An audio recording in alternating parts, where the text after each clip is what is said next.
building an Azure Synapse Analytics SQL Lakehouse with Edward Kench. Today's big theme is building a logical data warehouse on top of a data lake. So we will learn how to convert a CSV file to Parquet and then use Azure Synapse Analytics to create Spark tables with no code, query those tables with Synapse Serverless SQL, and then build a dashboard with Power BI by connecting to the Serverless SQL instance.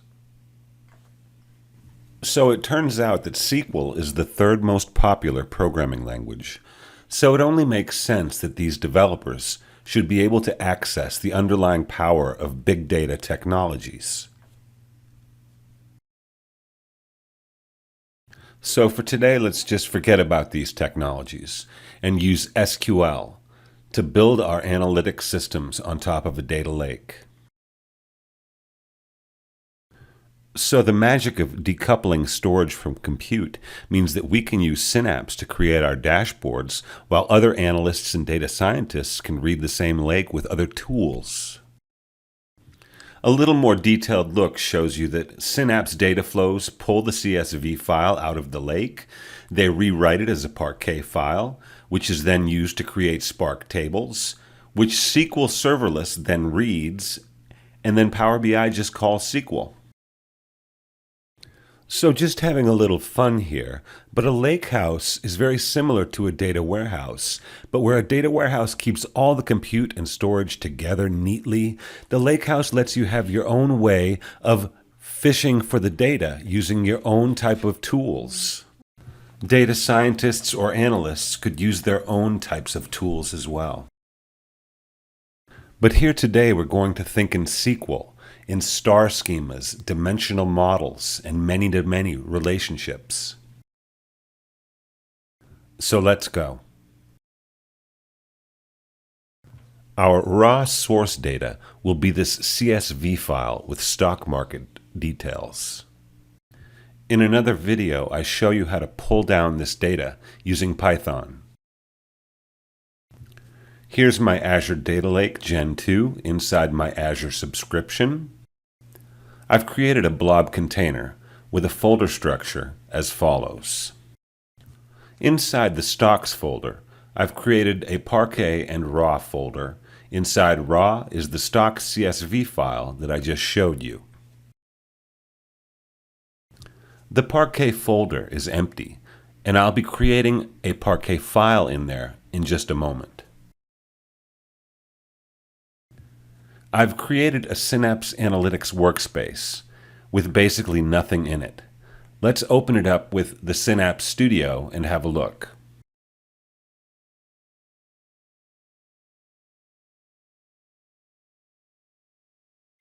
I need a new pipeline to transform my CSV file into a Parquet file. So I add a new pipeline. Inside the pipeline, I'm going to add a copy data activity. Let me just change the name here of the pipeline and the name of the copy activity. For my source, I'm going to point to the CSV file that I just showed you inside my data lake. So I'll create a new data set, I'll point to my data lake, and I'll point it directly to the path of the file.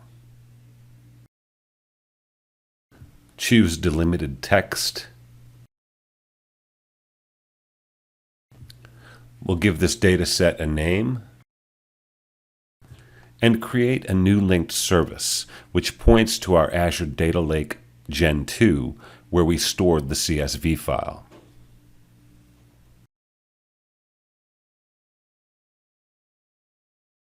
Now I just browse for the file.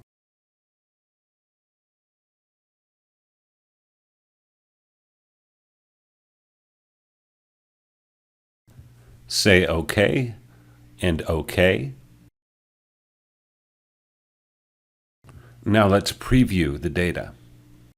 The column headers are wrong, prop 1, prop 2. That is not the right headers. So let's go back into our file and make sure that the first row as header is checked.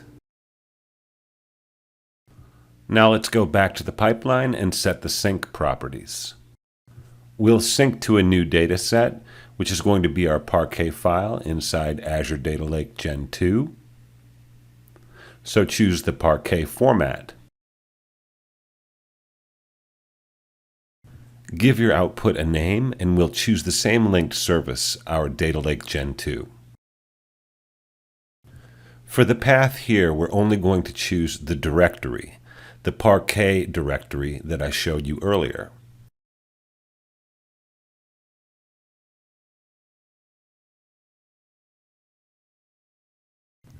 Now open the data set, and this is where you'll set the name of the Parquet file, stocks.parquet.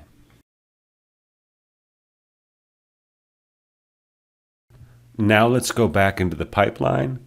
The source and sync are set, so let's create the proper mapping between the two files. Import the schemas, and you'll see that everything is being treated as a string. So let's fix that. In our file, we have date, and we also have decimals, and we have integer. So let's transform those in our mapping.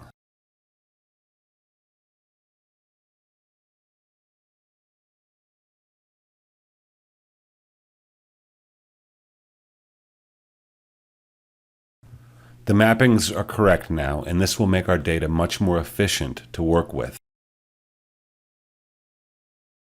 So from my pipeline, I'm going to click Debug and run it.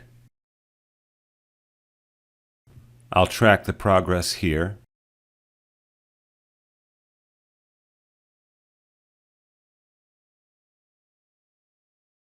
Now let's have a look back in the data lake.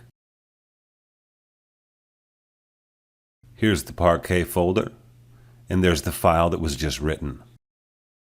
Now let's go back to Synapse Studio, and under Data, we're going to create a new Lake database. So up above, click the plus, New Lake Database. Let's name our database.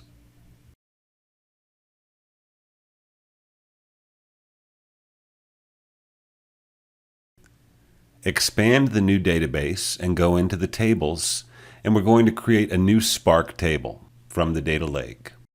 Give the new table a name and then point it to the same linked service we've been using. For this table, we're going to use the Parquet file in our Parquet folder.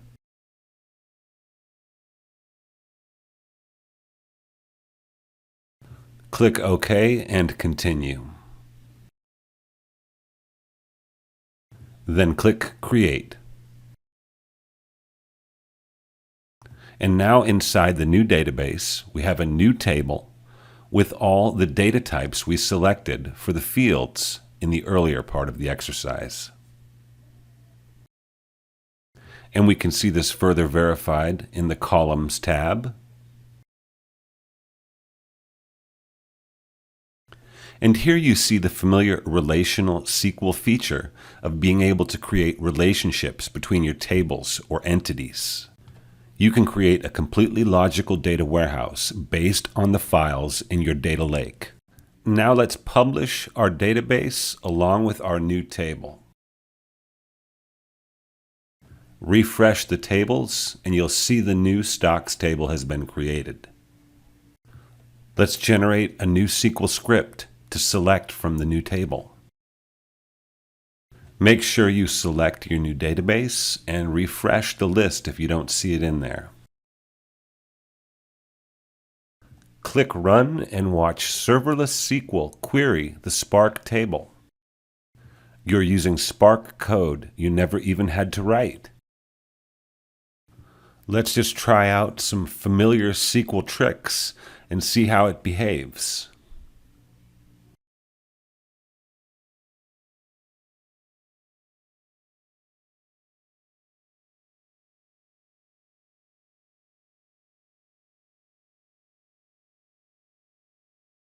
So now I'm writing SQL queries on Spark tables using a decoupled data lake.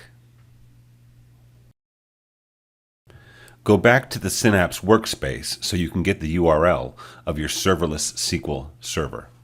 You're going to use this to connect Power BI. Inside Power BI Desktop, click Get Data, and then from the Azure list, choose Azure SQL Database. If you've connected Power BI to SQL before, then nothing has changed.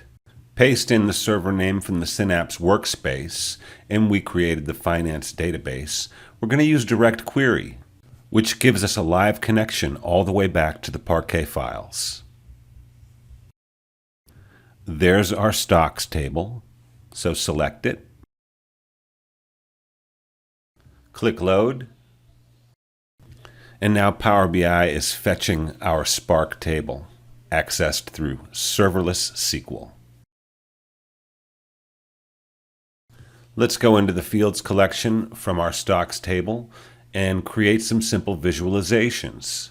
First, I'm going to add the name of the stock ticker value, and set that as a filter, a slicer.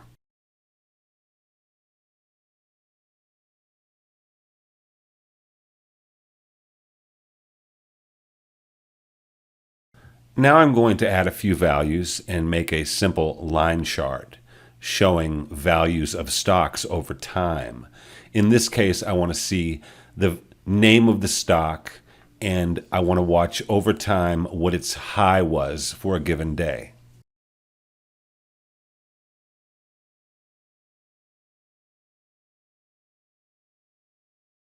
Just to make my slicer a bit more interesting, I'm going to add the ability to search through the values, and let's look up Microsoft stock over the past year.